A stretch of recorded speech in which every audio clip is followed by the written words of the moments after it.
This is tomorrow is going to be the 1 year anniversary of Michael's death, Michael Jackson's death. And matter of fact, I've been doing a lot of interviews with some radio stations today talking about my memories of my friend Mike.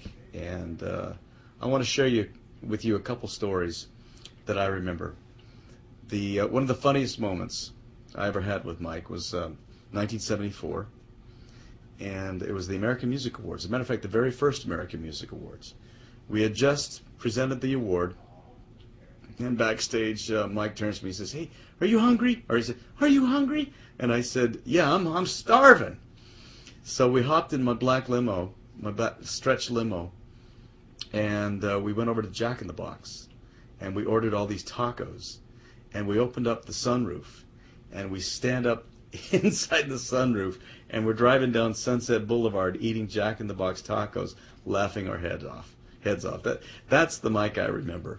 The very first time I met him, we were both about 12 or 13 years old, and I was in Toronto at the Canadian National Exhibition.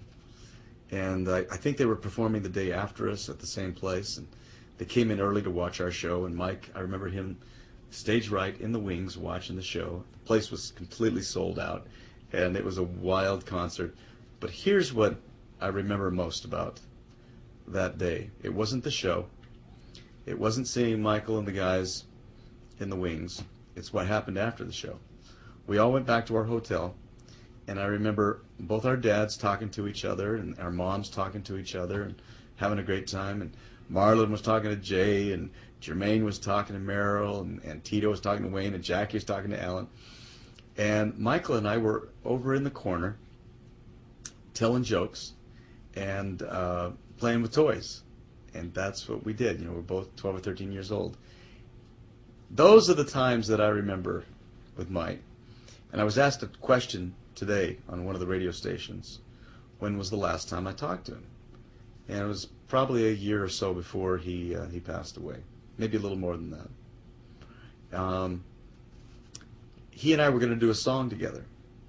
And I went over to Neverland and sat down with him, and I played him the track of "I Wish Those Days Could Come Back Once More," and the lyrics were perfect for the both of us, and Mike was really all excited about it. And I went over to Stevie Wonder's place and played him the track, and Stevie said, "I love it, I love it."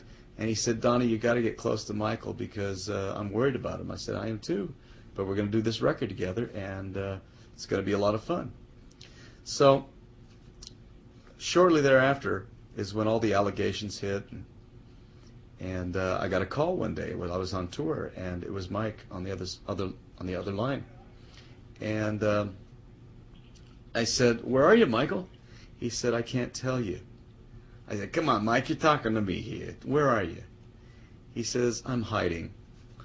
I rented this big bus, and I've got my kids with me, and I'm in Arizona." And he said, I just got to get away from everybody. So I said, "Mike, drive on up to Utah. Come to my house. Nobody will know you're there. And just get away so I can just talk to you." And he said, "Okay, I'll do it." But he never did. And that was the last time I talked to him.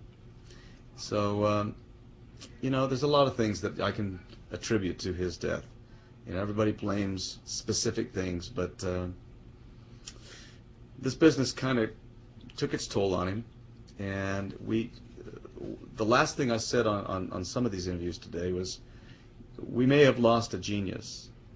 My friend Michael is gone, but the legend will never die.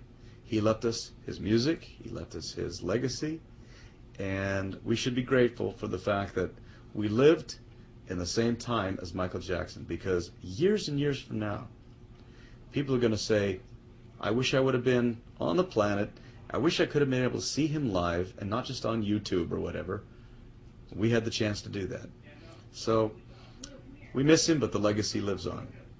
And it was very difficult for me to go through this experience a year ago. I couldn't even go to the funeral. But I know I'm going to see Mike again someday, because he certainly left a wonderful legacy behind him.